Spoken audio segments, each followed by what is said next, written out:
This is the animation conversation. This is CartoonChat. Of course, ToonTalk, the point in which we chill and talk about specific things happening within the animation industry. Talk about cartoons, that's for babies. That's what they all say, but we're here to change that. I am one of your hosts, Bryan the Baltimorean. Of course, find me right here on ScreenBlastPodcast.com. Joined alongside the man that will not stop making jokes, Canine Biscuits. Woo! The legend. And so today, guys, we're going to talk about Dreamworks. Dreamworks, is kind of changing as we knew them. Of course, the legendary studio that competed against Disney for years. We're going to talk about the latest things that have been happening. Of course, some of this news is a bit dated, but we wanted to have a little bit of a conversation because it's such a significant company to a lot of us, and things are moving in a pretty rapid pace into a different direction. So we're going to just compile all this news together and then talk about, at the end of it, our top 5 favorite Dreamworks features, and because, we gotta go back and forth, our top 5 worst. So that's the lineup, that's what you can expect from us today. Top 5 worst. And Mark, even though this was going to be a sort of out of respect for Dreamworks thing, Mark then, of course, added the I got some worst. bones to pick. So, yeah, apparently some bones to pick. So, guys, we hope you enjoy. Obviously, let's get into the sort of event stuff, but I do want to reference. I'll add the spotlight and take it right away. Okay, sorry. Obviously for questions, comments, concerns, thoughts, ideas. Of course, on CartoonChat, our primary podcast, we go and talk about a specific animated movie, short, or series. You can go ahead and send us your recommendations. We're actually going to take one of those recommendations for the holiday special, so make sure to send them to us in the comments below, or just send them to cartoonchatpodcast@gmail.com. All right, Mark, so we're going to go ahead and talk about what's going on in the world of Dreamworks. Of course, one of the more well-recognized studios in all of animation. They've been around for over a quarter century, and they've made quite a few moves. So, very significant what's going on lately. I'm going to give you guys the sort of simple keys to what's going on these days. First off, I want to start with this, Mark. So we know now, this is reported by Cartoon Brew, that DreamWorks is actually scaling back its production footprint. What's reported in general on this Cartoon Brew article is that unfortunately, even though DreamWorks is one of only 2 of the large-scale animation studios in LA up to this point now, they're scaling down their in-house animation and will rely on external collaborations after their 2 next movies in 2024. So, So like Shrek 5, The Last Wish is going to be by Sony.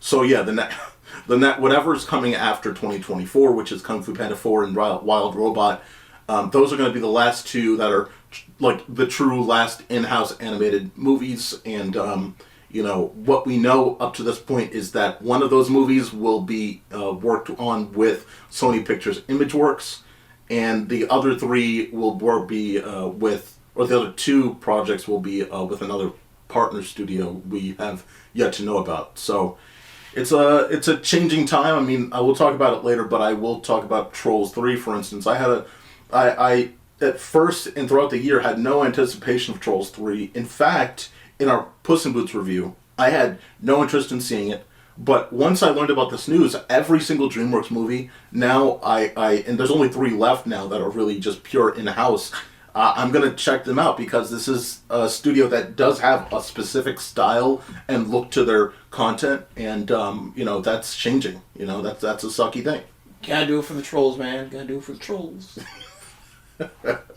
But what do you think about the fact that, because you can kind of get the throughout the years, we've known what that DreamWorks style looks like. Obviously, whether that's Shrek. Obviously, they've done many things where the designs are different at times. You look at Madagascar, they had a unique look. Oh, yeah. In those movies. You look at, Peabody and Sherman had a different tone.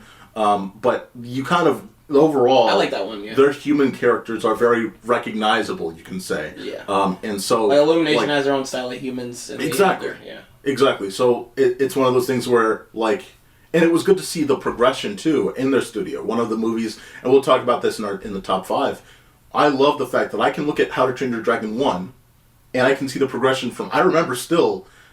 going into the theater, watching How to Train Your Dragon 2 and saying, wow, look at how beautiful it looks now. They've really sharply evolved between How to Train Your Dragon 1 and How to Train Your Dragon 2, and that goes even further when you get to How to Train Your Dragon The Hidden World. That 10-year period or 9-year period was just a beautiful evolution, and to see that within that studio's work was impressive. Of course, you could say the same for Shrek, which early 2000s all the way till 2010, you could see the evolving nature of their studio work there too. I kind of like the look of, I like seeing the evolution of what they create. Of course, visually, it's very cool. Oh yeah, it's I want, like, my concern with the with DreamWorks moving to Sony is, like, are they able to still keep the quality of, like, some of their? So they're not moving. No, they're not moving to Sony. They're working with other studios. So one of those. Studios, other studios in general. Yeah, one of those studios is Sony Pictures ImageWorks. That's what they're going to work with the next movie after The Wild Robot in 2024, and then 2 other projects will be worked on with another partner studio that we don't know yet. But either way, it's a lot of outsourcing and co-working together instead of just all in-house. Their only IPs I care about at the moment is Puss in Boots or Shrek. If they make, you know, any property yet of Shrek look like Puss in Boots: The Last Wish, because that was A tier. Yeah, absolutely. That was the other thing, is they've been evolving over time. And the bad guys. I want to see more stuff like the bad guys. I like the bad guys. Yeah, absolutely. And again, I think what sucks about this is also, before we move on to the next point, is they were doing things that were they were evolving their look now more than ever. And obviously I can say that now in the present, but Puss in Boots was a complete surprise in the way it looks, and it looked even better than the trailer made it look. It was a mystical thing that obviously was inspired by Spider-Verse, but just held its own as well. It was special enough to feel unique, and that felt like something that we could potentially see in the future. We were like, wow, what would this mean for Shrek 5?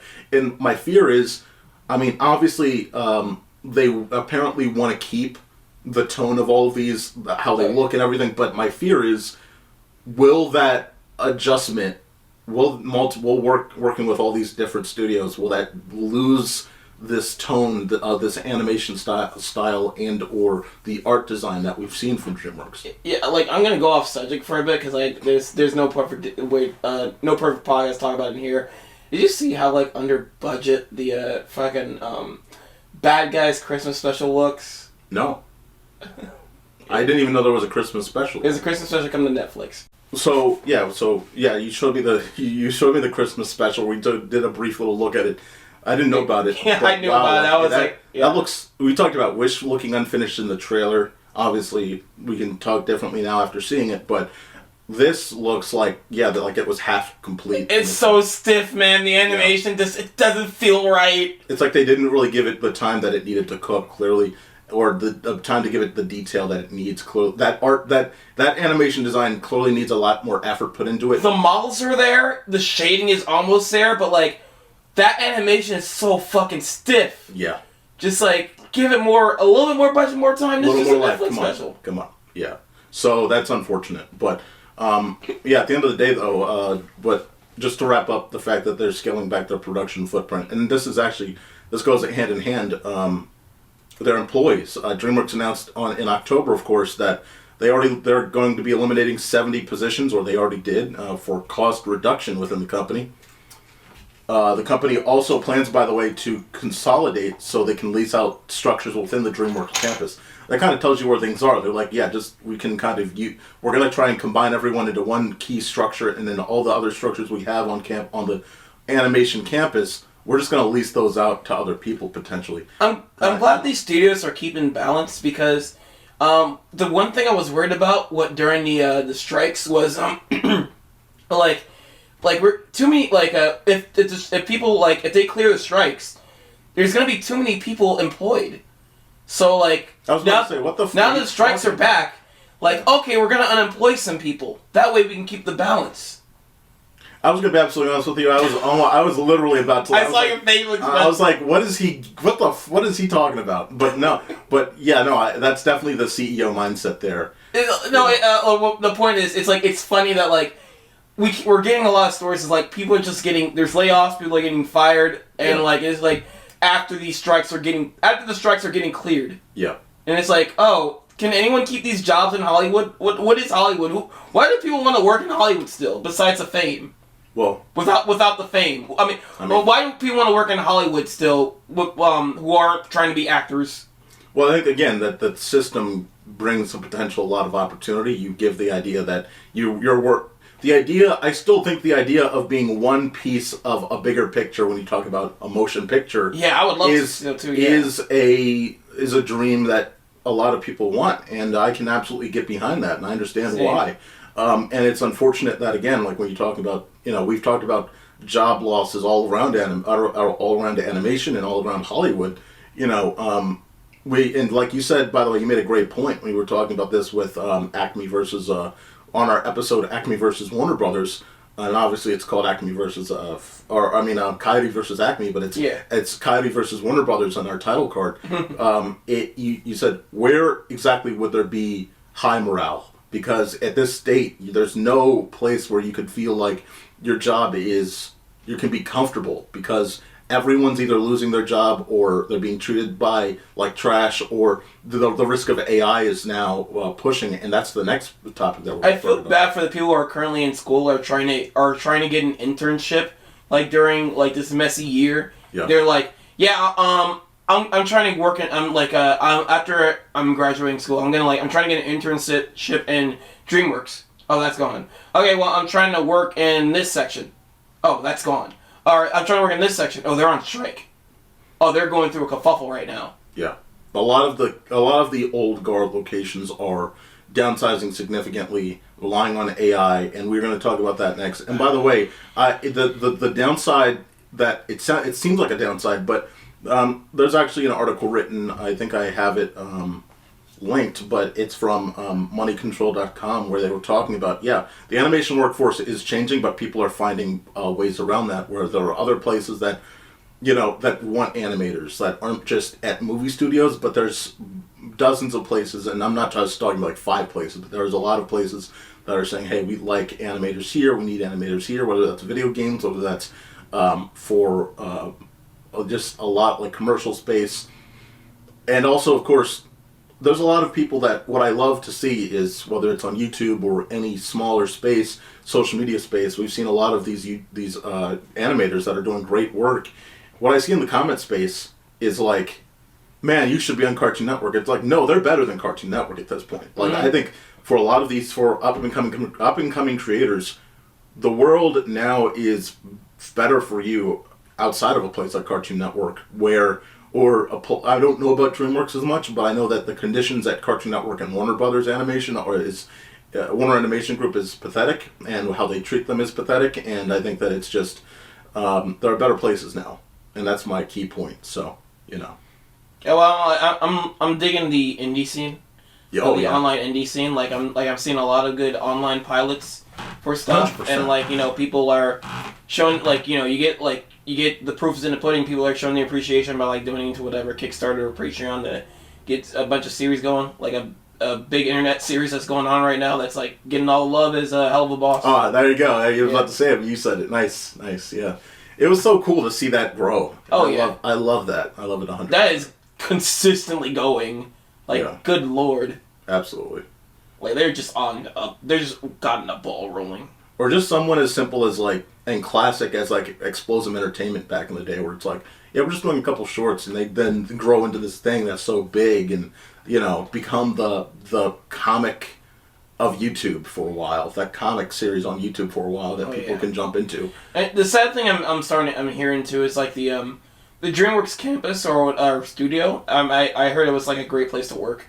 Yeah, it was a wonderful building, a wonderful office. Yeah, no, apparently, multiple structures, and very open and calming, and apparently now you got to imagine morale is low. This gets us obviously to the next point. Got to talk about this. Of course, Katzenburg. Katzenburg was a critical guy for the creation. Katzenburg? What?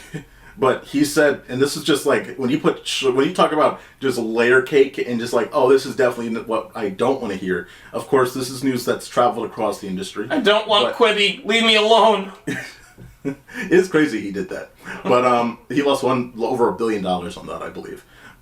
He said, speaking to Bloomberg, Katzenburg said, I think that on one hand it will be disruptive and commoditize things that are very inaccessible for artists and storytellers today. In the good old days when I made an animated movie, it took 500 artists 5 years to make a world-class animated movie. I think it won't take 10% of that. Literally, I don't think it'll take 10% of that 3 years from now.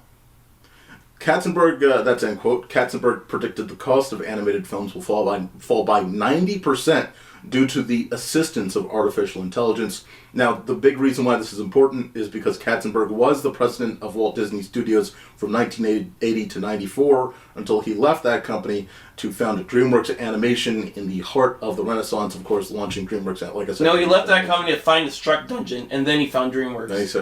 There you go. And, he was, then he left the swamp after the conquest. He left that swamp after the I keep saying conquest. Conquest. He left the Dreamworks animation swamp after Comcast. Comcast. Why don't you Cast. So Cast is a fishing rod. Okay, Cast. you know why I'm saying Comcast or not Comcast? Because you said it right. Now you're saying it right. I know because because the next word is acquisition. So Affleck. but he left DreamWorks Animation after the Comcast acquisition in 2016. So it's like when you think about like just everything happening in the DreamWorks world, whether that's a guy that formerly worked at DreamWorks saying something, whether you're talking about the job losses or just the idea that hey, we are now downsizing to the point that we're gonna take help from other animation studios at this point, and we're gonna cut costs and just toss these projects out to other studios. That's they've done it before.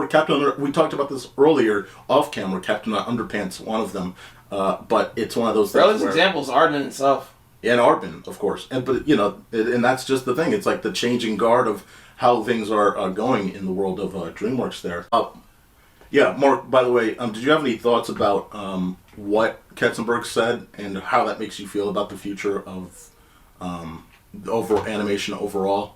The idea that artificial intelligence is just taking such a chunk out that the number of jobs, and we already brought it up, like, hey, all those jobs aren't going to vanish, they will find other places, but obviously it's like the job number overall will lower when you talk about one specific industry. Here's the thing, I can't say for sure how AI is going to determine like sales and stuff, because for hardcore animation fans and people who follow this stuff, it's going to lose us out of the respect.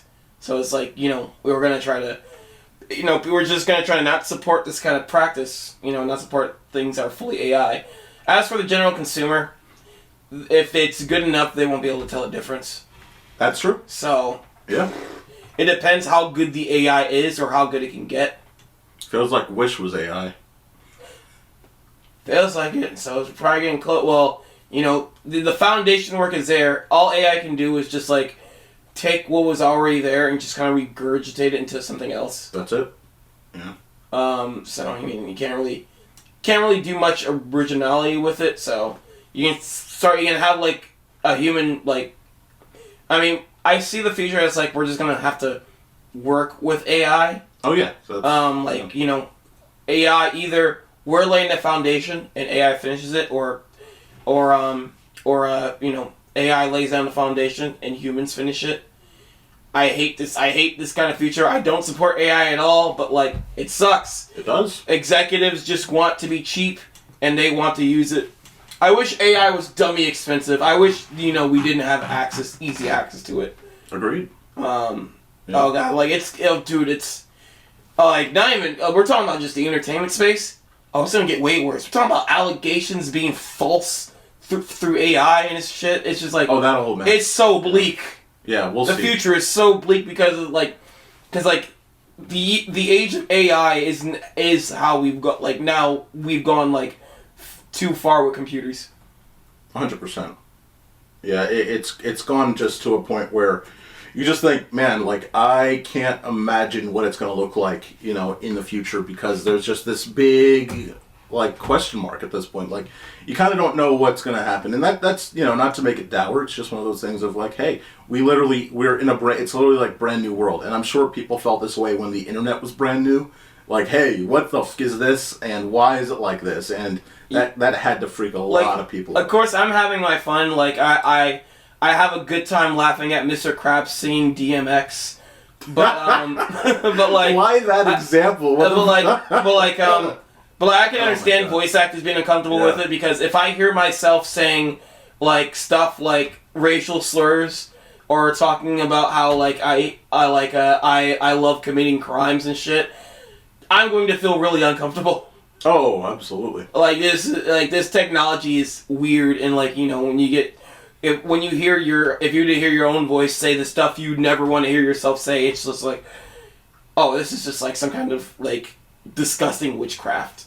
Yeah, absolutely.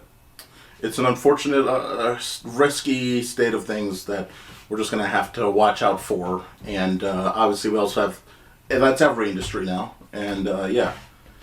All right, let me get to the Trolls band together. Let me talk about this movie here. Do you want to lose all this and go back to the dark place where we had nothing?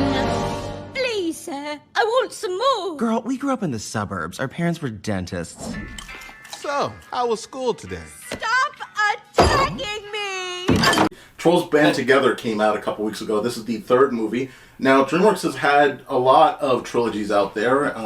And again, like, what got me into this was, number one, my family wanted to see it, and it was a free ticket. I said, well, I'll check it out. It also helps by the fact that once I learned that, again, DreamWorks we're not going to see as many of these pure DreamWorks movies, you know, we're going to be at a point where, you know, things might be changing. I'll check this out just because. And I will say, especially compared to Wish, this was a solid time. Now, if you don't like jukebox musicals, this isn't going to be your thing, but here's the thing. Alright, I'm gonna get out of here. But here's the thing, though. Like, it does a lot with animation. It does, like, when you talk about Wish, again, like, because these are the two comparatives. When you think about a Disney princess movie, you would think that would blow this out of the water by comparison. But what they do with Wish and how inventive they are with the idea of the other toys that are within this world, and, you know, the undervalued and forgotten toys, things like that. Well, you said what they do at Wish. But did I say Wish? Yes, you said. What they do at Wish. What they do with the undervalued toys and what they do with, like, these characters is cool and fun. And, like, again, this is not like some quick buck sequel. It actually progresses these characters a bit, and it's all within musical journeys. That's always been the Trolls' way. But, you know, there's stakes involved, like, and the stakes make you, like, actually genuinely feel for these characters. And, you know, Trolls has always been this way, but it's one of those movies that just makes you feel warm and fuzzy in the end. Not corporate warm and fuzzy like something like, again, Wish, but purely because of the way that the film took you on this journey. You had a good time with it. And yeah, I love a lot about what they do with, again, the art direction with some of these characters is awesome. And yeah, it's actually, like, a very solid, like, sequel. It's a very cool movie that you could watch probably standalone, but you, again, if you don't know these characters, you might be a little out of the loop. So, you know, if you have kids, I'd say that it's a good watch. If you like jukebox musicals, I think that, again, what they do here, even though these are all processed songs that we've heard before, and it's way better than what Wish brings to the table, because it's like every movie is always like, what if we had the perfect DJ mix these songs? That's it. And I appreciate that. You know, it's like best DJ on the sound mix every single time they get into, you know, a song. So that really helps the fact that this is a jukebox musical, and it's not a cheap one at that. Better than Sing? I think it's better than Sing because of the fact that we're now on the third movie and they have not lost things to do with these characters. That's very impressive. You saw Sing too? It's not back when it was on, like, that whole streaming run. Again, my family my sister loves freaking Trolls, so, and my mom loves Trolls too. So it's one of those things where it's like, all right, whatever. No, I said you saw Sing 2. Oh, Sing 2. No, I don't think. Did I even see? You saw Sing 1. I definitely saw Sing 1. I didn't. You said you and like because Sing 2 had Lionel Richie in it, which whatever, cool. The thing about Sing 2 is, and I'm sure the trailers for Trolls 3 show the whole plot. I'm sure, but again, like they showed the whole plot of that movie, and it wasn't in the loop for anyone that I knew that wanted to watch it. So Sing 2 didn't capture me at that moment. But I think that what they do here is way more. Again, the animation in the Sing movies isn't bad. It's just a single type of animation. What you get here is not single type of animation, but a single type of art style. Here you get multiple types of art styles. They have fun, clearly. Yeah, I really didn't like the first Trolls. I understand. I didn't get that warm and fuzzy feeling at the end of the first Trolls. Okay. And like it reminded me how much I hate jukebox musicals. One jukebox musical like movie that looks like a nightmare is like fucking Lucasfilm's fucking Strange and Magic. I am never going to watch that shit. But like this movie, it's like when I saw the second one, trailer to the second one, it looks like it was better than the first one. The thing is, I just don't like the first one, so I'm just not gonna follow through with the rest of the franchise, even if it looks better, even if it looks like it's getting better. Agreed. Like the second one, it does look better than the first one. This one, it does look like it's doing some promising things, but because that first one, I don't like the franchise, so even if it is better, I'm just going to stay away. Yeah, there's some antagonist characters that have really cool looking. I don't remember if they're in the second one or not, but there's some really cool looking antagonists that like have like these really that they're like throwback art. It's like throwback art design to like almost what you could call like vintage and like the vintage. I remember seeing them in the trailer. I know. They're Rubber Hose era. They have the pie eyes. Exactly. They look good. I like the design of those. You wonder why Disney didn't do anything like that in Wish if it's an homage to 100 years. Oh, I wonder why Disney didn't do anything good. You keep bringing back Wish. Because they're two competitive movies. What's interesting, by the way, about Trolls is it actually competed well against Wish on its own opening weekend. On Wish's opening weekend, Trolls was doing as good, if not better. That's when you know shit's bad. Fucking Napoleon beat Wish's ass. Well, that was because people were curious. That was, again, opening weekend, you should have a lot of people interested in your movie anyway, out of curiosity. It tells you something when the second weekend of a movie did better than the first weekend, or almost competed with the first. Dude, like usually family movies make more money because it's whole families. Yeah. But like you got like a rated R movie fucking beating your shit in. Like, that's sad. Yeah, I mean... And it's like a big brand. It's a big brand family movie, too, at that. That's true. I mean, it's made a solid amount of money so far within 2 weeks. Wish, more importantly, again, that was its opening weekend. Wish should have been number one, if you imagine. It's a Disney princess film. Or technically not really a princess at all, but it's angling as a Disney princess film. And it just didn't do it. So, end of the day, Trolls was I'd say, great time in theaters. And if you like jukebox musicals, you're going to dig it. If you don't like musicals at all, stay away from it. But I think you're going to have more of a good time and more of a respect for animation after watching Trolls compared to watching Wish, which is a crazy sentence at the end of the day. Yeah, I always dig the art style of these movies. Because it's the reason what attracted me to go watch the first one. It was like, like the trailers, it doesn't look all that, but no. I do like the way how fluffy and like how fluffy the trolls look. Yeah. So I want to see it for that, and then like it didn't deliver. No. Not deliver for me. No, I understand. Yeah. Again, like what pulled me in, everyone else. But again, I come as someone that says, hey, it's not as bad as you might think, and in fact, it might be the better movie. Until Studio Ghibli releases their movie, it might be the best fall experience this year. So, all right. So DreamWorks. So as to wrap up this conversation about DreamWorks entirely, we're going to go ahead and have a little fun time. We're going to talk about our top 5 DreamWorks animation. Not films. Counting Aardman, because that would easily make the top 2. Top 3, probably. Talking about Flushed Away? I like Flushed Away. I don't think it. We'll talk about these. Flushed Away was good. It was good, but it's not. Come on, are you serious? It's not. We're not getting into it. But Flushed Away is top 10, but I'm not putting it top 5. It's a beautiful, romantic, fun time. Okay, yeah, not top 5. Not top 5. You're right, you're right. Yeah. But, I'm sorry. Chicken Run and Curse of the Were Rabbit, good shit. That's top 5 easily. You can't, was you can't get was me. that in the DreamWorks set, too? Yes. Oh, that's surprising. You can't talk me out of those two. That's fair. I understand that. You can't, especially Wallace and Gromit. If Wallace and Gromit is not in your top 5, you can go to fucking hell and burn there. We definitely got to do a cartoon chat next year, Wallace and Gromit. One of them. Pick one. Oh, yeah. Yeah, plus there's the actual movie coming out next year, so... Fucking no, just do the actual movie. We don't need look, no, we can spend as much time in both. Wallace and Gromit as All we of the want. above. Alright, anyway, we're not talking about Armin, we're talking about DreamWorks. Now we are. Too late, bitch. We're switching. So what we're going to do is we're going to go from 5 to 1, and we're going to talk about the movies that we selected from 5 to 1.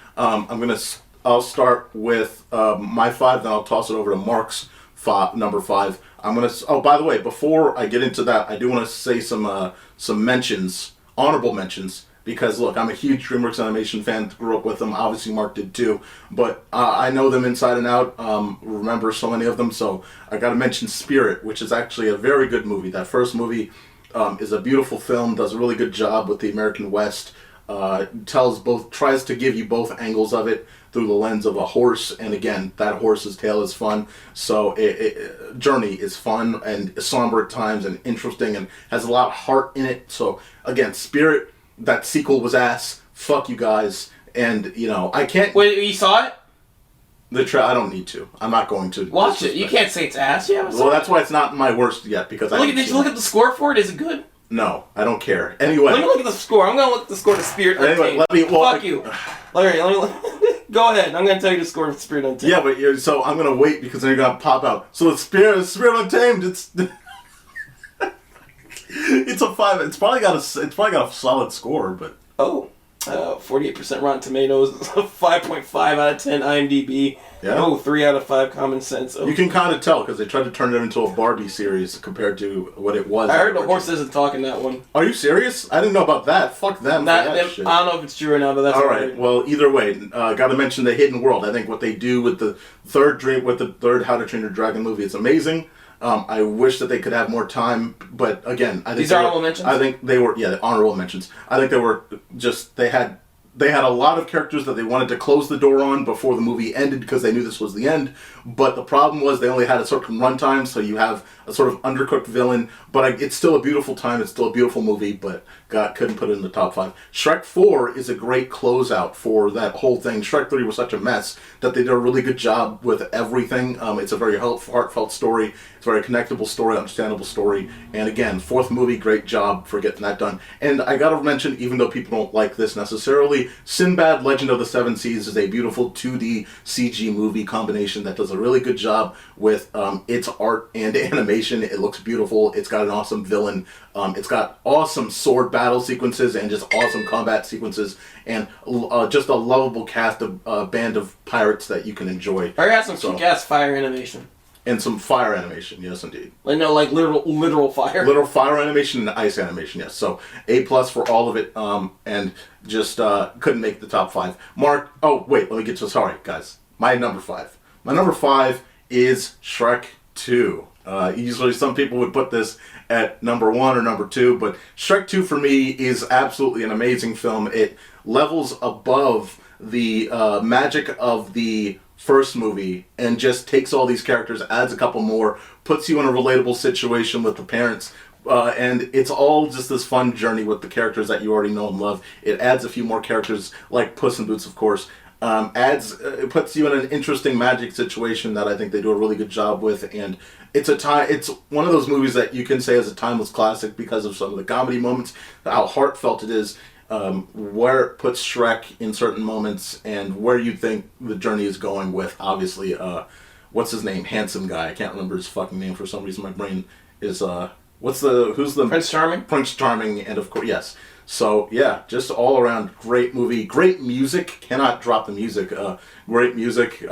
Probably the best, and I will say this forever, best instance of holding out for a hero is right here in this movie. You might have a billion of those everywhere, but holding out for a hero is timeless here. It's fantastic. You can root behind the characters to it. It's so good. It is beautiful. Yeah. It was alright. It was alright. Alright. So recently, just like, yeah, it was alright. All right, what's your number 5? Because I know you're gonna have stuff to talk about with Shrek 2, but I'll let you wait until you get to Shrek 2 on your list. Oh, it's not my top 5. I got others. So. Good. Penguins of Madagascar. Ooh. This is like my favorite Madagascar movie, and this movie was funny as fuck. I wasn't so big on the penguins in the other 3 movies. I did like the TV show. I did enjoy the TV show. They weren't. I liked the main 4 cast of Madagascar or the penguins. They were funny when they were on screen though. But this movie is just like very funny. It's just like it's also like them doing like the fast paced humor before Puss in Boots. Like this is like the stepping stone. For Last Wish, I mean. Like this is like the stepping stone like of the type of like super fast paced humor before they got to Last Wish. But like it is just I'm a sucker for comedies, especially good comedies, and it's just like joke after joke after joke after joke, fast paced, and they hit 90%, like 95% out of 100 they hit.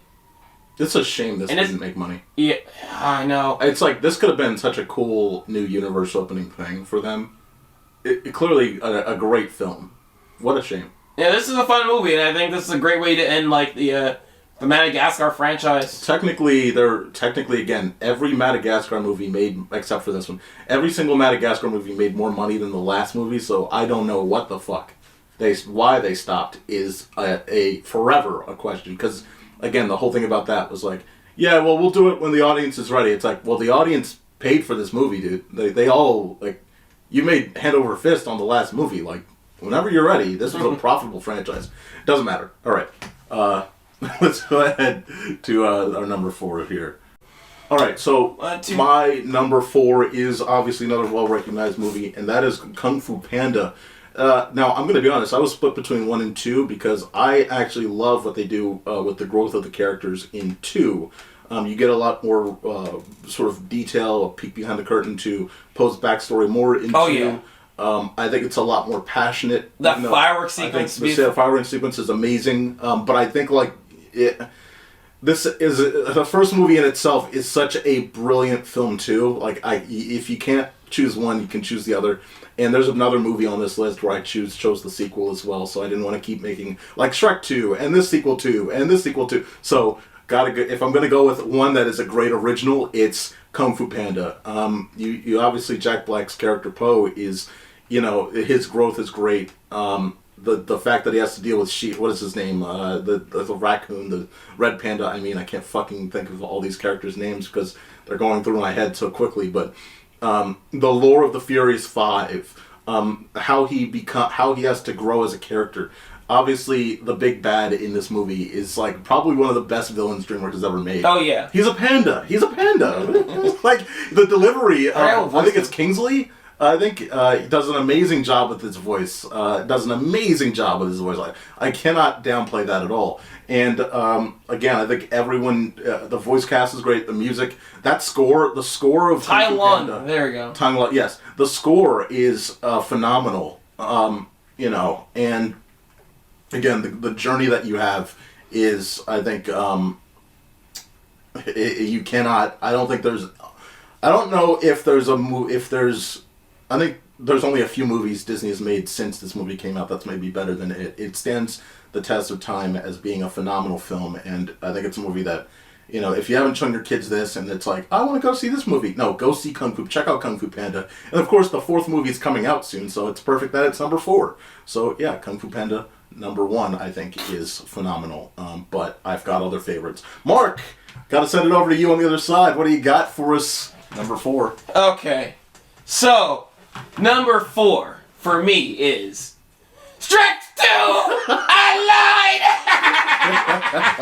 lied. This movie's fucking fantastic. I love it. Why is I gotta be a hero in fucking everything, especially after this movie that does it perfectly. It's just so stupid. Yeah. But this is DreamWorks trying to make their grubby sequels. This is the best. This is the best outcome of that shit, and also it's it enhances the first one a lot. The first one movie, I mean, going back to it, it's it's a fine movie. It's not that great. It has some flaws though. This one definitely like extends the universe of that first movie to like a great degree. It makes the franchise. It's the reason people love Shrek. It's like it's such a fun ride the whole way through. The pop culture references. The pop culture references. Yeah. And it's like it's why people like it's why the setting of Far Far Away is like a good setting for this franchise. You know, it brought some of the most memorable characters. It brought in Puss in Boots, who we will both see later on both our lists. Better be both our lists. There's no hiding that one. I'll be honest with you. It better be both our lists. Yeah, absolutely. But yeah, it's great time, great movie. Yeah, 100%. What do you think of this movie, Brian? I already said it, but no, I wasn't listening. No, just kidding. Yeah. All right. Going over to number 3. I gotta go with the classic. One of my favorite movies from DreamWorks, and this is back when they did hand stuff. Okay. This is Prince of Egypt. Now, Prince of Egypt. Some people may know it, some people may not. But of course, this was back. This is obviously in an era where, and obviously they always competed with Disney, but this is really when, you know, you had obviously Ants that was competing against the Pixar works, and then you had, and I'm not saying that's good. I'm not saying it's good. In fact, yes, you are. But I'm saying that yes, you are. All right. Okay, but you know, you had Road to El Dorado. You know, you had these movies where it's like, all right, we can do animation as good as you, if not better. And they really reached into the bag and they created what can be considered their Lion King in a movie that is absolutely phenomenal. I still believe it's probably one of the better interpretations of the biblical story, of course, in Exodus. So, you know, as someone that grew up in a Christian school, I've always found this movie to be fantastic. Even if, you know, wherever my journey is spiritually it's a movie that I think is beautiful. There are moments where what I think about always is the throne room scene, where it's at an angle where the main characters, the Pharaoh, Moses, and Ramses they're in the shadow, and behind them is all of Egypt. And it's a beautiful, I believe, painted scene. It's beautiful. It's like, it's something I would always want to get a poster of. It's incredible. And when I talk about Spider-Verse and I say, man, we haven't had movies where every piece of, every moment is like potentially a piece of art. Like, this is a movie where every moment in this movie could be art, or maybe almost every part of this. There are awesome, like, just set pieces. There's a chase sequence, or just a fun, like, a chariot race that goes around sort of Egyptian areas. There's a great just journey with Moses in this story, and, you know, it's beautiful. Like, it's a beautiful film that's honest about whatever you think spiritually, and I think it's a tale that, whether or not you believe in anything, it's a movie worth watching because of just how beautiful it is in the tale it tells, and, you know, what he becomes toward the end of this. I think, again, if you know the source material, which is biblical, obviously, that helps a bit, but if you don't, I'd say maybe just read. It's not like you're going to become a fucking religious person once you fucking read the fucking Bible once. So I'd say read the source material before. I think you actually will get a lot of respect from the fact that they actually translated this better than almost, I'd say, any movie. Maybe Passion of the Christ, people like that movie. I think it's a little too dark, but it's honest, just the same way that this is honest. I had a feeling you were going to choose a 2D movie at some point on your list. I'm going to spoil it. I have no 2D movies on my list. Yeah, the thing about the 2D movies is, like, they, like, what was, like, again, Spirit was right there with me, but again, like, it's not Kung Fu Panda, it's not Shrek 2. Sinbad is definitely, it's fun for me, I love it, but it's not Kung Fu Panda or Shrek 2. So it's like, I couldn't put it in 4 or 5, but again, that's why they're honorable mentions. So. Oh yeah, like, the only 2D movie I've seen is, like, Road to El Dorado, because, like, I think that was one that was getting, like, that was one of the most recommended on the internet, and, like, I didn't realize why until after I watched it. It's like, no, that it's not most recommended on the internet because it's like, it's fantastic. People are just horny, and the answer, and like, and so are the animators of that movie. Like, they, like, Jesus, like, I do not know how they got away with Chell for like a. Wouldn't you say Road to El Dorado is a family movie? It's hard to tell with these DreamWorks movies. This was more back in the day, of course. You had The Mummy, you had all these movies where it's like, it's action adventure in animation form. And DreamWorks, obviously, at the time was doing things more for all audiences, and they were treating animation in a form that Disney kind of didn't. Yeah, they were getting more. We can go a little more crude than Yeah. Disney will, and I like this era. And of course, they don't ever go as far as this ever again, or not this, but I'm saying like a Road to El Dorado, I should say. Yeah, what I'm saying, Road to El Dorado is a fun movie. But that's probably my honorable mention right there. Yeah, I will also say when I'm on my way anywhere, like I'll turn on some of the tunes of Prince of Egypt, and I love them. Like Deliver Us is great. There's All I've Ever Wanted. Like so many of those songs are great. Like this holds up just as equal to like some of those to the Renaissance movies of the time, that it was competing against. And again, I think this is like one of DreamWorks' best works. I think that they put their all into it. I'll be honest, I don't like any of the songs in this movie. Well, you don't know this movie, so fuck you. Well, if the songs are better, I would have watched it. Cool. That's sure. Yeah. Whatever you say, Mark. Yeah. What is your number 3? It's probably gonna be fucking Megamind or some shit. Right, you are. My number 3 is Captain Underpants. Oh my god. But we were doing some deep dive, and it's like this is not by this is not and Disney. DreamWorks, but it's. I don't know what the fuck. But like, because like we had the rule of not adding Aardman, but like I only just learned today this is not from DreamWorks. But I'm just going to add this anyway, so fuck it. I'm just gonna break the rule for this. Go for it. Where else am I gonna talk about this movie? This is like one of the funner adaptations of a short story. This is such a fantastic movie. I loved the Captain Underpants movies as a kid. Right. And I was always wondering how they're going to adaptate like a movie of this like crude like a fart joke like comic book for kids. Like the fun about the Captain Underpants story is like they're short, they don't take themselves too seriously, they're funny. It's just like it's just dumb nonsense, but it's just fun. And like this movie managed to capture all that and have a unique art style.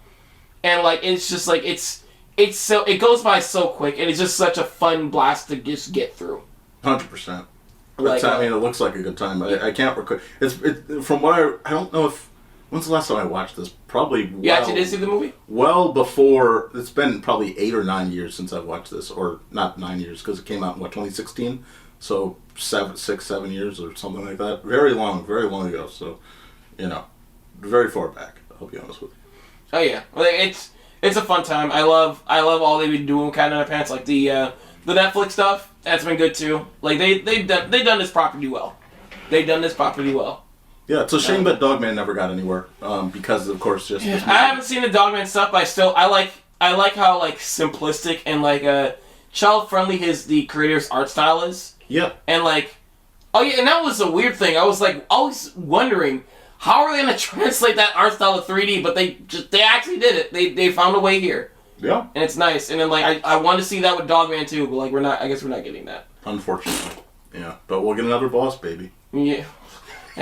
So we're going to your number 2, Boss Baby! Yeah! Academy Award nominated Boss Baby that year. Incredible. That makes it better than all these movies apparently, so yeah. Anyway, my number 2, Mark, if you can swing over to my computer. Thank you very much. My number 2 It's a big number 2. is Puss in Boots: The Last Wish. What a big number 2. What a big number 2. What can you say about the movie that we haven't already said in the podcast? I recommend you check out on ScreenBlast. Anyway, what can I say about this movie that hasn't already been said? It's shit. It is all right. It is truly one of the best animated features of the entire 21st century. It goes above and beyond with what they do in the shading and the art design and the frames of animation and the flow and the movement. Like, you could say so many things about this movie. It is phenomenal. One of the things also is it doesn't forget its roots. One of the magical things about Shrek is that it takes these folklore tales and it puts them into this world, and then they're playing around in this world, and you kind of the creators of this have to sort of work around the fact of like, all right, this is this character's story, this is this character's story, and how will we have that relate to our main characters? of course, you have so many instances. You have Rumpelstiltskin, obviously, in Shrek 4, but you have, what's his name in Puss in Boots 1, the egg, the egg that fell over off the fucking wall. Humpty Dumpty. I don't know why the fuck that was dense in my head, but you have Humpty Dumpty in the first Puss in Boots movie. So they always have done this attempt of integrating these folklore tales. Puss in Boots 1 was not an amazing film. In fact, it came out at the right time when you had the internet age of cats, and Puss was just this character that had gained success after Shrek 2 and 3 in pop culture. It was like, cool, you have a legacy spin-off that worked pretty well and was fun enough, but nowhere as close to, like, the peak of DreamWorks. What you get here is, again, just, you have characters like Jack Horner, and you have what they do, interestingly, with Goldilocks and the Three Bears, which, just brilliant. Just, these aren't just cardboard cutout characters. Like, it's... they always go further in this movie, and it's such a good ride. Of course, when you have the return of Puss, it's like his situation is dire too. And again, this is basically my spoiler-free review. But, okay, I'm getting bored, so I'm just gonna go to my number 2, which is the better pick, Puss in Boots 2. All right, you can continue what you say. Hey, my background was better. Fuck you. But. Because mine is rushed. Yours is the standard poster background. But look, you can't... I can put efforts into my shit too. My shit just I had to do Cowcast and all that shit. Yeah, but the great ride though is also our key antagonist, not just Jack Horner, not just what Goldilocks and the Three Bears went, but obviously you have the wolf. Who, of course, it's like the marketing, if I'm not mistaken, up until the movie comes out, the marketing does not reveal that he's death straight up. Oh, no, here's the thing. The marketing doesn't reveal, fucking the fat guy, Jack Horner. The marketing doesn't reveal Jack Horner at all. No. And he's like, what I like about him is, because you think the big bad, the villain, is the wolf. But, what I like about Jack Horner is, he's just a straight-up villain, and the movie rubs it in your face because we just, for some reason, modern movies have to have, a villain with a big backstory, or, somewhat redeemable in some way. Yes. Or somewhat to be understanding. But, there are, you can have fun with a villain who just gets a kick out of being evil, and he's just not redeemable at all, he just likes being evil. And it's I love the movie rubs in your face, you gotta have some kind of tragic past or something, Jack. They even give him a conscience. Yeah. He doesn't listen to. No. And it's oh no, I had all I had was useless $1,000 or something. A wealthy business, loving parents, no poverty, useless shit like that. And it's just this movie is just also very funny. It's hilarious, but it's also so heartfelt. There's so many heartfelt, and it looks good. It looks great. It looks fucking good. Yes. Go ahead. No, you're rolling. But we're talking about Shrek, and it's okay, I don't because at first I was when I heard another Puss in Boots sequel, yeah, I was well, I don't want this because I never saw the first Puss in Boots around this time this movie was announced. This was announced, by the way back in 2013-14. Yeah, was announced when they were announcing a sequel in general, not before I saw it. Yeah. And I remember seeing trailers to the first Puss in Boots. I was it doesn't look that interesting. And then when I saw the trailer to this, looks good. I finally just decided to watch the first Puss in Boots, and it's not all that interesting. But this movie, just like Shrek 2, it just greatly capitalizes on the first movie and just makes it even something. It gives the first movie value. Yeah. It's something of value. It's it's such a great sequel, and it actually kind of enhances the Shrek franchise because it revives it because Shrek only was in pop culture because of the memes. Memes, yes. Well, not because of story and the fact that maybe one of these interesting characters will be going into Shrek. into the next Shrek, which is what they're basically entailing at the end of that movie. I have to say, again, like that you're right, like about the journey, but it's very heartfelt. Like again, what they do with Kitty Softpaws and the relationship. Again, we talk about over and over these Disney movies lately, and again, that's their competitor. That's why I love the rivalry. That's why it's somber to see DreamWorks in this state lately. But DreamWorks at its best is like doing things that Disney is not and competing very well. The relationship is genuine. Like, the love is there. Like, you can feel the energy and chemistry between the two of them. And I love when they're bickering because they're just like an old couple. And then like when they finally work it out together, it's beautiful. And when you have these moments of conflict, it's understandable because you understand where Kitty is coming from, but you also obviously more specifically understand where Puss is coming from. Puss. And there's genuine moments between him and the dog, notably when he's under the tree and he's having that seriously stressful moment. It's like that anxiety moment is so connectable to a lot of people. So there's genuine things that are like, it comes off as a movie not only that's not just for kids, but it's a true family movie. It's a true movie for all audiences. It's a true movie for any age group. It's a movie that if you wanted to say, hey, what would you represent for all of DreamWorks, I'd say this. But obviously, I have another one in number one. And by the way, I love the fact that now I know that we both have different number ones. Okay, like I can't guess what your number one is now, and I have two questions. What is your number one? And two, why is it home? I knew it. I love Big Bang Theory. No, you're gonna start us off because we did a nice share off, but. We took that. Oh, you're gonna go first? All right, I appreciate it. No, because remember, I already did me. Oh yeah, because you were yeah.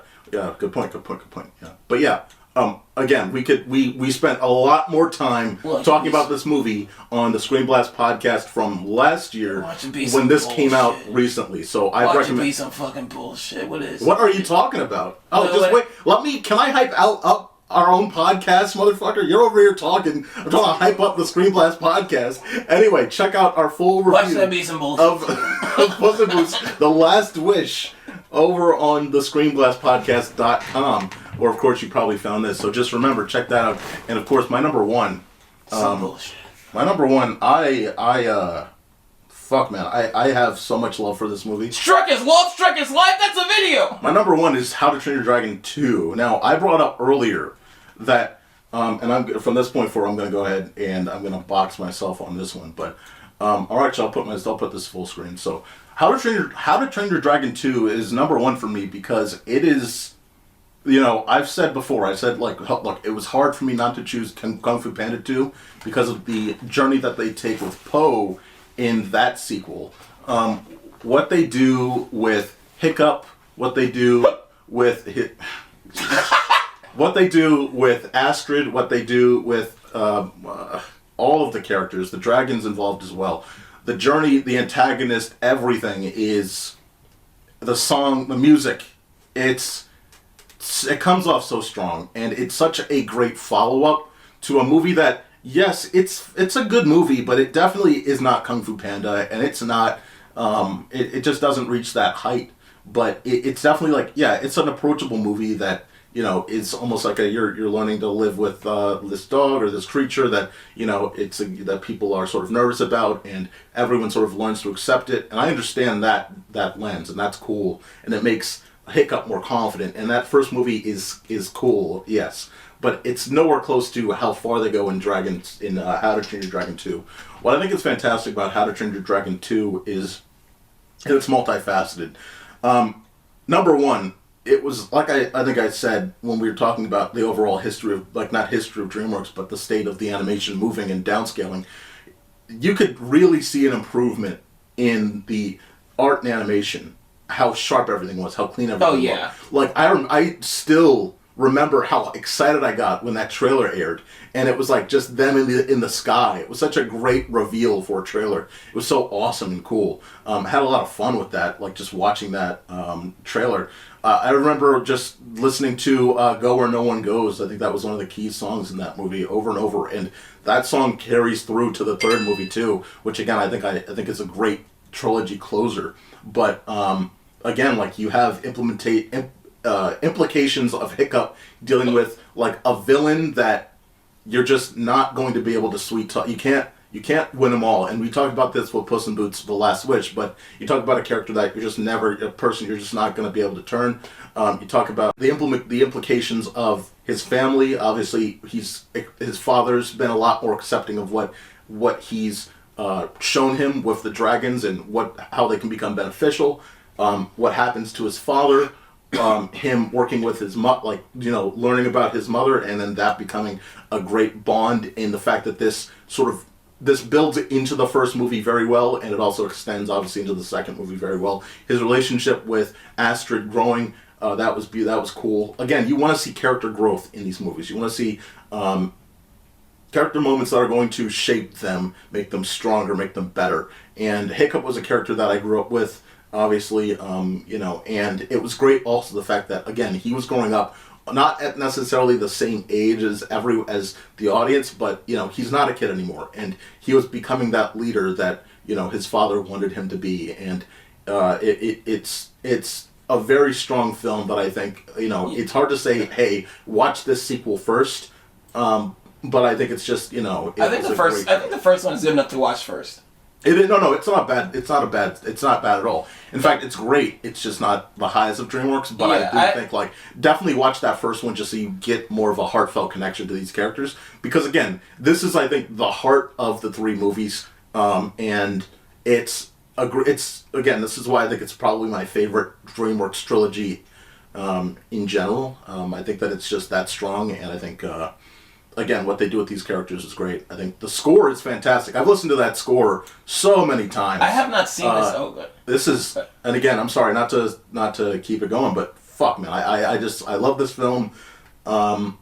It's just it's amazing. That's what I can say about it. And unless I did a deep dive review like on CartoonChat or something. I remember this movie being great. I've only seen it once, so I don't remember much. I think Dragons 3 just overlapped my memories of this movie, which is also a good sequel. Yeah. I think I remember 2 just being far superior. But from what I can remember, because seeing it in the theater back when I was that was 2014. Jesus Christ, that was my graduation year. We're almost at the 10-year anniversary. God damn. Oh my God. For you. We're at that 10-year anniversary of this. Oh, yeah, this, yeah. Yeah. I'll probably do a CartoonChat on its 10th anniversary, sure, why not? Hey, no complaints from me. I'm complaining. love this movie. I'm complaining. I'm not doing it. Yeah, but no, at the end of the day, though, this was... Yeah. Again, I'm not going to spend too much more time about this, but again, 3 was just, again, you only had so much time to tell so many things. So all these tethers were they were plugging in all these tethers, and it's all right, how much can we do in this amount of time? They had a great villain that gets speed rushed because, again, they want to have these moments with certain characters. So again, Does he lose his foot this movie, or was that the first movie? That was the, fuck, my brain. Oh my God, now... Even you're forgetting! No, because now I'm thinking about all these things, and now if I'm not mistaken, God, I swear I thought it was this movie where he loses his foot and it's that giant creature. It's such a good battle. That's the other thing. It's a great battle. I mean, that's a big thing for a risky thing for a family movie to do that to this main character. Yeah, for a franchise character. I might be wrong here. It might be because the thing is that I think the dragon loses his tail and he loses his tail. He loses the dragon loses one of his wings. I just love the entire trilogy, guys. Don't attack me. I know I put it number 1. I should know these things. He's a fake fan! I probably haven't seen the second one since the third one came out, which was, I believe, 2018 or 19. So it's been quite a long time since I've seen this movie, but I still think of it as probably my favorite DreamWorks movie of all time. Mark, it's time. I've talked so much about How to Train Your Dragon 2. Alright, so that means I'm just going to be a bit brief so we can get through this. My number 1... Puss in Boots is also your number 1? Yes! It takes 2 spots, but no, my number 1 is Kung Fu Panda. Okay. This is my, I hold love for this movie, more than anything else from DreamWorks, because this is such a great, a great movie. I even like it more than its sequels, because it's, seeing, first of all, Poe's a fun character. Jack Black plays his role well. And like just seeing like the whole like Karate Kid like journey of like Poe trying to like master the skills of like the journey, the montage. The journey, the montage, and everything. It's just really well done. Like this movie's also really funny. Again, sucker for comedy. This movie's funny. I love its art style. Favorite setting. This movie looks beautiful too. Favorite setting in all of DreamWorks. Ooh. My favorite setting in all of DreamWorks, especially like it has a really good video game for the 360/PS3. Well, there's a Wii version that I have at the house. I'll probably give that a try. It's probably downscaled. I don't know if it's probably the same thing. It's probably downscaled. Yeah. That video game is really good. Okay. I remember as a kid I played through it twice. Nice. And like you do get the you do get the settings. I remember listening to the commentary of this. Like there was a cut like sequence they were planning that like Poe like in the stadium they were going to have like a bunch of robots and stuff there. They end up not having in the movie, but instead they gave those designs to the people who were making the video game. Ah, cool. Good. Yeah, because like what I like about the commentary was like I remember they were talking about like we have all these designs for robots like for these wooden robots and stuff that were going to be it, but like we just ended up putting in just play the video game, people. Just play the video game. I was like, yeah, I like that. That's awesome. They're talking about their other medias. Yeah, that's great. That was a great thing to do. But I'm just gonna agree with everything you said earlier. Like I love the villain. I love the Furious Five. The lore is great. The lore is great. Yeah. The action is fantastic. It's a great kung fu movie. A great animated kung fu movie. It makes good use of its animation. Like it's not like it knows it's like an animated movie and it has fun with it. It has fun with the fact that like they were using anthropomorphic animals. Oh yeah. And they have fun with that. Like they have fun having that with like mashing that with like kung fu action. Because like it's cool as hell just seeing like the snake and the cricket just like try to fight. And like they actually have fun like kung fu sequence like Panda and his like fucking like just designing the way that they combat. Yeah, that's right. Just the combat itself is interesting. And the fact that like I love the sound effect Poe makes. It's like it's a guitar strung every time he bounces. Yeah. And like the whooshy finger hole is such a memorable moment. And the fact that he learned it himself too. Absolutely. Never forget the lead up to that with the not lead up to that, but the final battle sequence in let me put the movie full screen. There we go. The final battle sequence, or at the throne in the throne room, or not throne room, but at the main structure there when they're in there and he's trying to get it out and get the scroll and all that stuff, and they're all at the top and all that whole thing, and it just yeah. I just want to say like as a whole, action. This is a fantastic movie that leads into a fantastic franchise. I love 2, love 3, love the show. I didn't really bother with anything after that. They could have stopped, but that Netflix one. They kept going. I don't know what I don't care about that Netflix one. I don't know how it got to so many fucking episodes. They got more fucking episodes than some of the other shit I'm watching. Some of the video game shit. That was what, Prime or Netflix? Netflix. I think it has a Prime show too. I think it's literally because it's Kung Fu Panda and people wanted to see Kung Fu Panda. They got Jack Black for it back. They got Jack Black for it too. Yeah. Which okay, cool. But like. They don't have the rest of the cast in there for some reason. Very weird. I like the show was on a cheaper budget than I guess a Netflix show, but like they somehow, but like they don't have the entire voice cast, but they have the like the characters there. Right. The Furious Five in there and stuff, and it's enjoyable to see his Poe's misadventures with those Furious Five characters.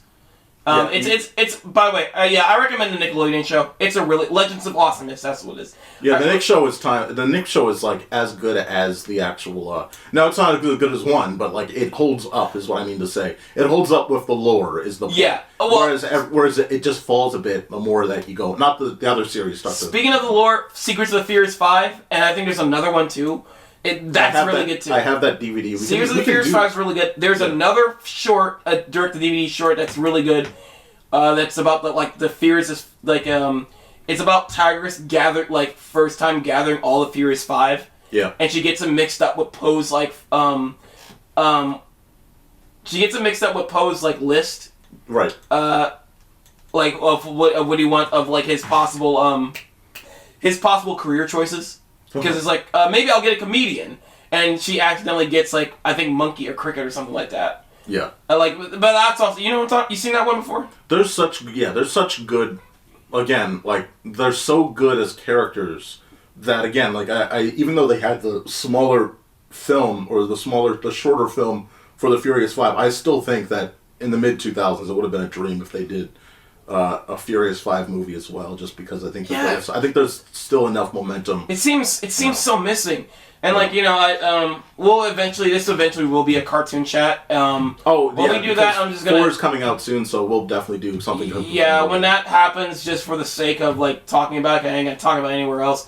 I'm going to probably watch a couple episodes of that Prime show and that Netflix show. You can. I know I did. I know I can. I did it for fucking Tangled. You're welcome, bitch. Hey, you did that. I never asked. You did it. I know, because I know we're not going to talk about anywhere else. Because if it's shit, it's worth shitting on. Sure. Yeah, no, I feel you. But no, Kung Fu Panda is, again, that's why it's like, it was in my top 5, but I just, like, I have things in DreamWorks that I think are just as phenomenal. And again, when I mean the top 5, I think all of these I would easily rewatch. I would recommend to anyone. They are all phenomenal. Kung Fu Panda is such a magical movie. It is. Yeah, same. I would rewatch everything in my top 5 and everything in your top 5 except How to Train Your Dragon 2. Cool. Good to know. Fuck you. I appreciate you. And Prince of Egypt, just because. Just because. I'll watch How to Train Your Dragon 2. I'll probably watch Prince of Egypt one day. It's worth it. All right. So. Probably not. So we'll get through this rather quickly. Go ahead and switch it back over to my list here, Mark.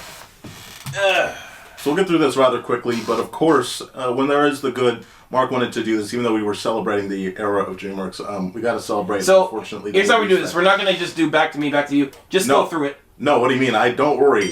I did that. We're going to talk about the top 5 worst DreamWorks animation films. I put them all on one single page. We're going to blow through these. So yeah, Monsters vs. Aliens. Just rather quickly, this movie was, what was it? It was a mess, is what it was. You actually saw Turbo? Oh yeah, I forgot. It was but Monsters vs. Aliens is a pile. It's one of those things where it's like there's a bunch of ideas that they bring to the table that it's like that don't come together well, and it's just a mess of a movie. And yes, it was a goofy summer blockbuster, sure, but my bigger annoyance is that like Megamind came out either before, I can't remember if it was before or after, but for some reason Monsters vs. Aliens got way more prominence. Just I don't know why. Even though Megamind try bigger advertising budget, that's it. Yeah, clearly Megamind much better movie. Next, Shrek the Third. I was gonna say Monsters vs. Aliens did have a big advertising budget. That movie was everywhere. Yes. Toys, all that stuff. Yeah. Commercials, all that stuff. Shrek the Third, dude. Didn't Monsters vs. Aliens have a series or something? Yes, it did on Nickelodeon. Oh, fuck. Shrek the Third is just missed opportunity. It's one of those things where you think about, like, hey, what if we had all this momentum on 2, and we always talk about, well, what about sequels that could actually just build off of things? This literally just collapses it and makes a movie that's just filler and a waste of time. And yes, again, as a kid, was it fun? It was fine. It was fun. It was something that I sat through in the theater and I watched on TV a couple times, but it's one of those movies that does not hold up to the rest of the Shrek lore, and definitely is one of them that makes you think like, wow, they really just kind of wrote that one quick and got it out. Ants, obviously, was the attempt to combat against Pixar, and no. That's what I'm going to say. No. You don't like A Bug's Life? Again, Bug's Life is better than this, so no. This is Ants. I don't even think Bug's Life is like... I think it's... Oh, go ahead. No, I just don't think Bug's Life is even worth mentioning. I don't know. I know you like Bug's Life, but I don't think it's worth mentioning in the grand scheme of things. It's a fine movie. It's not in the top 10 of Pixar at all for me either. Yeah. But like it's just like it's a fine movie. I was kind of offended when like you said like because there was like a fucking Doug and we talked about it. Yeah, Doug and like a fucking. Who's that fucking old man? The old guy, yeah. The old guy short before Elementals. Yeah. And you're like, yeah, that was good. And I was like, it was good too, but they already had a Disney Plus short. I already seen them. I think like a more funner short for characters I haven't seen in a long time is like Yeah, just like a harmless Buzz Life short. He's like, I don't like Bugs Life. Like, Yeah. fuck you. I'm gonna be honest. I'd be like, ew, get this shit off the screen. Why? Would you hate Bugs Life? I don't hate it, but it's like, yeah, I'd much rather see the guy from Up again. So why you before don't he like dies. Bugs Life? Like, I don't know. you don't hate it, but you don't want them to make a short. We're talking about Dreamworks right now. I'm moving on. Fuck you. So all we're right. talking about Ants. Again. Which predated, it was Katzenburg trying to like fucking show off how fast his crew can be, and they released Ants before Bugs Life. Yes, and it made less money. The point is, no. That's what I mean. No. Talking about another no is again when Turbo trying to rival against Disney again. It's like, wow, all right, Disney made a Cars movie. Well, what if we unironically made a movie where we took a slow thing, made it fast. Boom, we got Turbo about slow snails that actually get fast speed. And it's not it. Just watch Cars. I literally would recommend watching Cars 2 over this. And I don't recommend watching Cars 2 for anyone. So, yeah. Shark Tale is one of those movies where you just, if you think about it for more than 5 minutes, it's like, wow, I definitely should. Like, if you're sitting in a room and you're with a kid and they're watching Shark Tale and you have another DVD, any other DVD is a better recommendation than Shark Tale. Fine, for the time, sure. It was like an attempt. You be real. But wow. Yeah, like, do I like the car wash song? Yeah. And do I like little moments? Sure. But has this dated horribly? Absolutely. So all 5 of these can go right into the... that's why, by the way, all 5 of these movies were in the bargain bin back in the day. Except for Shrek the Third, which held its sort of resonance because it was a Shrek movie. Shrek the Third is like fucking Steve... Well, shut the fuck! You gotta get out of here with Citizen Kane! It's a fucking Citizen Kane of like animated movies as a whole. But no, like legitimately though, it's like Shrek was just given that extra quality treatment, but literally all 5 of these, there's a reason why they're like just they just should be treated as the worst. And again, my trash can. Again, look, to all the creative teams out there that worked on that, I'm sorry, but I'm not, because you had us go through with this. Anyway, Mark, give me your top 5 of worst. Number 5, Kung Fu Panda. I hate this fucking movie. Fucking bull. I love it. I hate it. That's the worst. It's not for me. We were just talking about Trolls, and then the next time. But number 5 is Trolls. This movie is just like not for me. This is my 5 worst, but like, I think this first one is it's just not good. It's like there's like fart jokes, like jokes that just don't work. Singing killed my grandma. Yeah, singing killed my grandma. I will say they get better after this, but yeah. I was looking forward for the art style, but like I did not know it was a jukebox musical. I should have looked into it, and like I think it turned me off entirely from ever even liking jukebox musicals. Like the genre, I try to stay away from the genre as much as I can. I took a friend with this, my roommate. Like this was hell, and it was worse that like I brought my roommate here. I brought my roommate to like fucking feel this because they were going through hell too watching this movie. This was an awful experience, and like I did not like it. And you said you didn't like it either. No. But again, I think the sequels tighten up. The sequels look like they're much better, but like I'm not gonna. I don't care. I'm just not. I don't have to. So fair. You did. You did. You had to. You did. All right. What's the next one? Hey, you be real. You be real. That's the only good thing to come out of this movie. That fucking "Gotta Be Real" song. I have that on my MP3. Gotta be real. Gotta be real. Was that exclusively from Shark Tale? Yeah. I thought that was already made before. No, it's a cover. It's a cover. Oh. It did come. I don't know if the cover is from Shark Tale original from Shark Tale 2, but like I know it's in the soundtrack. Yeah, no, Gotta Be Real is definitely a song that's not just Shark Tale. It is a cover. No, like there is a cover. Like you can't. Yeah. Well, you can't claim Shark Tale made that. I don't know. Don't attach. Don't attach good things. I first heard the song from Shark Tale. Okay. Okay, that's the best thing I got from the viewing of this movie. I feel you now. Yeah. But Shark Tale is awful. This is like, and it looks terrible. I hate looking at this fucking at the time. Will At the time, it wasn't bad, but the problem was it came out when Finding Nemo came out. And no, I mean, I'm not talking about the quality of the CG. I'm talking about the fucking designs of the fucking fish. You didn't like the female fish where it was like you had them all like. I hate this. I hate looking at this weird Will Smith fucking He's about to slap you. like yeah. I love like seeing people like Will Smith smacking Marge's zebra. Yeah. But like yeah, I hate looking at this Will Smith fish abomination. They had a Will Smith and Flounder from like the live action Little Mermaid had a baby. By the way, do you know Jada Pinkett Smith is the hippo in Madagascar, right? Yes. Yeah, it's people were making jokes with that too. They were throwing that in there. That's hilarious. Sorry, keep going. But like the thing is, it's like Godfather parodies is played out everywhere. Movies are still doing it. Even Zootopia's done it. Fucking The Simpsons done it multiple times. They have a character. They have characters that are like Godfather characters. Animaniacs did the joke. So what's Dreamworks gonna do? Of course, they're gonna do like a movie where the entire movie is also a Godfather parody. Like, please, filmmakers, stop doing Godfather parodies. Also, it's already been done. Please stop doing it. Also, the age group that recognizes Godfather parodies is almost dead now. It's time. Robert Downey Jr.'s Dr. Dolittle did a Godfather parody. Yeah, it's time to move on. Oh my god. I hate it so much. Stop doing the joke. It's not funny. I get the reference. I get it. Well, now we just get references like from 80s rap jokes. Well, that's what we get now because now we gotta up it, get it, be more relevant. So they're underwater. How the fuck they know where the PlayStation is? Hey, that is way above my pay grade, Mark. You gotta ask them. That's more stupid. You gotta go back in time and just ask them what the fuck they were doing about this. This was just back in the day. Get the big popular cast people, put them in a movie. What's the situation? Well, we're gonna animate fish, and then we're gonna have their faces on it. All right, this sounds like a terrible idea. I know, but it's gonna make money. Go ahead. Yes. Hey, familiar face. This is a nothing burger. This movie is just like empty. You're right.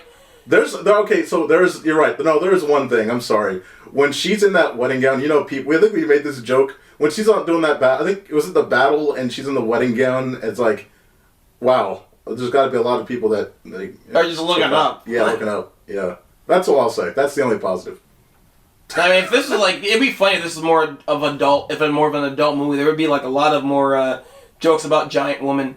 Yeah. But like, but now My Hero Academia already made those jokes, so 100%. We're good. Yep. We're good. We're set. My Hero Academia did it better. Yep.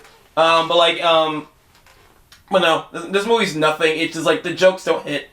There was only one decent joke, and I think I didn't laugh at it originally when I saw it, but like somebody posted a joke on Twitter. There was one good joke in hindsight where it's like there was like the Invisible Man died in a chair, and it's like no, he's still right there. And I was like, okay, that's funny. Yeah. But I didn't laugh at it when I saw it because I was just like, it just wasn't funny. Like these characters are nothing. These designs There's some comedy in it. I laughed back in the day. It didn't make me laugh. The jokes didn't fall flat. Yeah. If there's good jokes, the probably delivery didn't hit either. And I think I was an adolescent at that point. I was like 11, 12, 13. I definitely laughed a couple times. Okay, well, I was an adolescent too. I'm gonna be honest. I'm Sin. I enjoyed Shark Tale as a kid. Like, honestly? Yeah. Yeah, I know, I did too. Like, it's one of those things where you look... You enjoyed Shark? What the fuck's wrong with you? I know you're really trying to set it up like that joke, but it's one of those things where you look back at it now, it's like, yeah, Monsters vs. Aliens is... And then you just realize... I did not enjoy this as a kid, yeah. Yeah. But, yeah, it's a weird... This was the designs are just like nothing. Yeah. It's like this movie looks bland. It's just like the dialogue is bland. It's just nothing. It's like they had all these assets and they were like, well, we could just make something out of this, and this is what they made. Like, yeah. Oh, dude. Is this? By the way, this is the movie where you have the president that walks up the stairs, right? Yes. That's the good joke, by the way. Okay. Yes. You're right. You're right. Steve, by the way, voiced by Stephen fucking Colbert. So when you have that whole scene and the setup for the scene is genuinely like classic movie. And then you have him walk up the stairs, and the dun dun dun dun dun dun dun dun. Like, come on, that's timeless. Dude, I love somebody edited like the fucking cash-in song where it's like 2 to the 1 from the 1 to the 3. Yeah, I've seen this. Yeah. And then he adds the funk, and you get the fucking funk in. Yeah. He's a girl. To the 1 from the 1 to the 3. I like good pussy and I like good tree. I love that. Yeah, that's again what this movie is there's a couple of scenes that they clearly wanted to make, but the rest of the movie they didn't write. I don't like, know. For instance, the Golden Gate scene, like the idea of it is cool. Like, but it's pointless, really, because you didn't build the movie. You built the movie around action sequences. I'd say this is like the equivalent of the Marvels, where you built around a couple action sequences, but you didn't write the movie, and so it comes together and it's garbage. Here's the thing. I don't know if they wanted to make a better movie, Brian, because my first time seeing this was on DVD, and so I was a fucking addict for DVD commentaries, and this did have one. They were very quiet for most of the movie. They weren't really given much insight. I told you. Like, for one whole scene, nothing. That's so They weird. were just quiet for one whole scene. That's so weird. That's like not how you do it at all. Do they not get in? And they like left, like, usually some some commentaries leave like at the end credits, like the around credits. the end Exactly. credits. Yeah. And then they'll say we want to. Massive respect to ones that leave like that stay until like the last of the end credits. Yeah, because I definitely have heard commentaries where it's like, all right, well, I just want to say thank you to all the cast and all that, and all the crew and everything. Like, and then they'll go, all right, this is the rest of the credits, and then they do leave at the end of the movie, but like way before the end credits. That's crazy. And it's like, wow, they had nothing to say. Why would you even record a commentary? This was such a forgettable blockbuster. Like, this was a forgettable summer blockbuster, if I'm not mistaken. Oh yeah, so. Hey, I was thinking about putting this one in there. That's funny. Fucking abominable. It's atrocious. What? I forgot there's a word I can use. That's like. You mean Smallfoot? That's one of Warner Brothers. I know. Oh, you mean that thing that got a cameo in Space Jam 2? That's what I'm saying. You remember how these two movies came out near each other and we're like... you remember how that movie also came out like near fucking Leica's fucking Bigfoot movie too? Yeah, and so it's like, wow, we all... Why is everyone making Bigfoot movies? We all wrote the same thing, huh? Okay. Everyone else was doing furry movies about like Zootopia and Super Life of Pets and Sing, and then these guys were doing fucking Hidden Beast movies for some reason. Yeah, this was something. This movie is like, it's cutesy to be cutesy. It's just like a fucking E.T. story. Yeah. But like, it's bland. And it's just like, nothing is funny. Nothing is like interesting. This was like a bland movie. This is even more bland than Monster vs. Aliens. This is just like not a fun at all. This is worthless.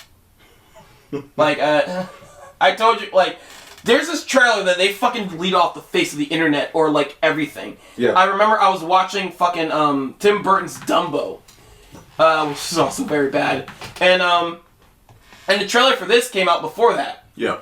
And it was like at the end of that trailer, it was like the girl was like, "I'm gonna introduce you to a new magic. It's called Taylor Swift." Oh God. And like. Ugh. That I couldn't find that trailer anywhere after that. Yeah. But like there was no like it was like a fever dream because like there was like when I was like Bryan, this trailer's off, we gotta see it, and I looked it up. There was no trailer to Abominable. It's kind of crazy. And yeah. And like every trailer they upload was not that trailer. It's just that scene is not in the movie either. It's just gone. By the way, just as a tangent, I will say, just on an off tangent, it is crazy that Taylor Swift is so like incredible as an artist that even like up to modern times, Illumination is doing the same thing with that fucking Migration movie trailer, where they replaced the R&B pop of New York that they used for the second trailer with Taylor Swift in the third trailer, but basically it's the same trailer. It's like, what do we use? We need to get more people in. I'm so hyped for fuck it. Taylor Swift. All right, cool. They're gonna watch it now, right? Yeah. I am so hyped for your review of Migration. Yeah. Yeah, your review of Migration. I can't wait for it. I can't wait to see it. Yeah. Your review, not Mark. Migration. If Illumination prepares itself for shutdown, then maybe. But that's it. Like if they announce, the movie. If they announce other movies going to Sony, will you watch Migration? If suddenly it started to have like a Spider, could you imagine they had Spider-Verse like art design and framing like in a frame rate, like they start changing it? No, that would still suck. It would be like, why did you put all this animation effort into this? Oh no! I thought you were going to say, imagine if Spider-Verse 3 has the same animation art styles as Migration. Oh god. It looks just like a basic Illumination animation. They probably got past that in pre-production. That's how far back that movie looks. All right. This movie's so fucking boring. Yeah, that's how. It also has Mark, you know how boring Abominable is? We literally moved off of it for 5 minutes to talk about this. Talk about migration. Also has a fucking Netflix series. Peacock series. Oh my god. Or movie, whatever. Yeah. It's called Abominable. And I just found it out while looking for pictures of this. It's like called Abominable in the fucking Invisible City or whatever. Jesus. Such a nothing movie. This is, oh yeah, I don't know why. I was just trying to look for a picture. Who wants to have an abominable movie night? Yeah, that's one of those library things. Like, yeah, we don't have any good movies anymore because they're all rented out. So. Imagine announcing to a crowd of fucking people who came to see like Avengers. We lost Civil War. We lost the film role for Avengers, but we're having a free abominable movie night. Just imagine people flipping tables. Fuck this up! I don't want to. It's like that Batman Thanksgiving video. Yeah. All right, get to your next one. Come on. Where was this in your top 5? See, Home isn't. So here's the thing. Home is not Turbo. It's not Shark Tale. Yeah, I guess. I hate Oog. I fucking wanted to kill Oog. It's Boog. Boog. Yeah, I still remember that name. But it's Boog the alien and Rihanna.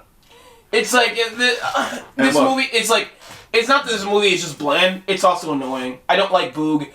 This is such a generic story of like a girl finding an alien, but like the aliens are invaded, but they're nice aliens or some shit. There's no real stakes here, and like it's weird. The voice acting isn't all that, but like they animated the characters to like not like as if they're acting bad. It's weird.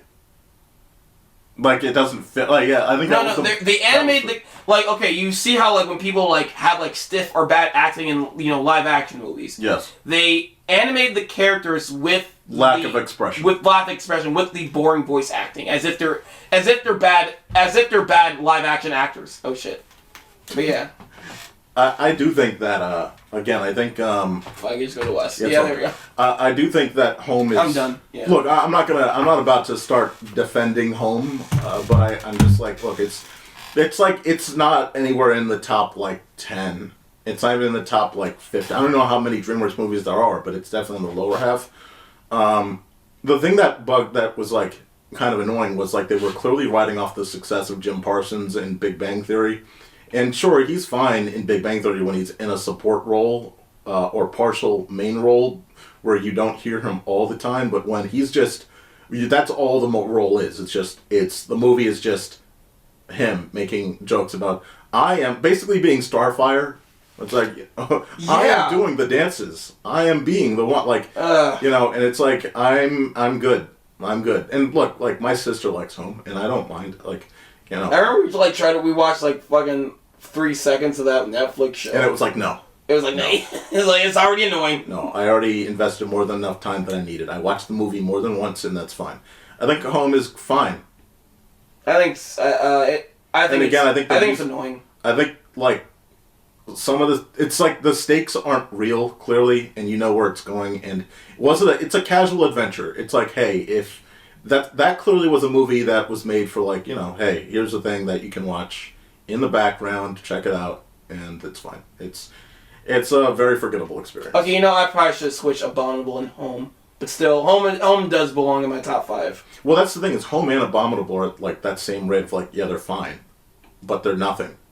Yes. The minute that they got on DVD, they were in the bargain bin. That's the type of movie they. So that's DreamWorks. I mean, coming from our list, they didn't make even at their worst. They didn't make the worst animated movies, but their worst is just either offensive sequels or just nothing burgers. Here's the thing, Mark. I would watch Home before I'd watch Wish because at least there's a little bit of life in Home. Don't make me choose. I don't. Don't make me choose a favorite child. Don't choose. I'm just saying it myself. You don't have to. But I'm just saying, after seeing Wish, I would watch Abominable. No, never mind. I wouldn't watch Abominable. Abominable movie night. Let's go. Oh man. Bond will come to Cartoon Chat tomorrow. Yeah. No, but that's Tonight. tonight. We're gonna be live at 12:30 a.m. But no, guys, that wraps up this episode of Toon Talk. We hope you enjoyed. This is quite of a long one. In fact, I extended it in my top because Bryan didn't have a top 5 words. I'm like, let's get if you're gonna respect DreamWorks in its dying era, why would you not bring up the worst parts? It's like, yeah, why would I not bring it up at a funeral, Brett Mark? Why wouldn't I? Yeah. But yeah, this is the last. This is dude, if if I outlive you, I'm like, Bryan was a good friend. He had a lot of good moments, but goddamn, he stank. Oh, whoa! When that boy came from a job, goddamn. Okay. I think you get clocked across the face by someone within 3 seconds. But no, this is of course Toon Talk. Well, you just hear your coughing. Ooh, that would be hilarious. No, but okay, let me end this fucking thing, please. This is Toon Talk.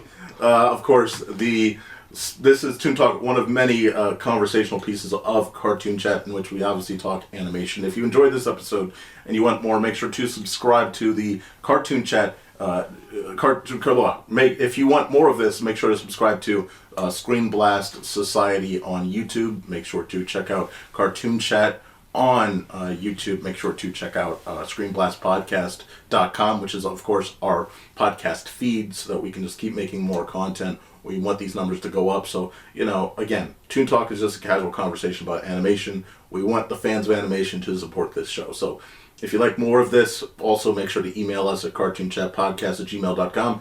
And of course, we appreciate you for being here. You can find me as always at Themocracy, ATHEMOCRACY.com. I drop a few clips from these shows on that YouTube channel. But of course, you can also check me out on ScreenBlast Society on YouTube, where you'll get all of the content released on that feed. Mark, where can they find you?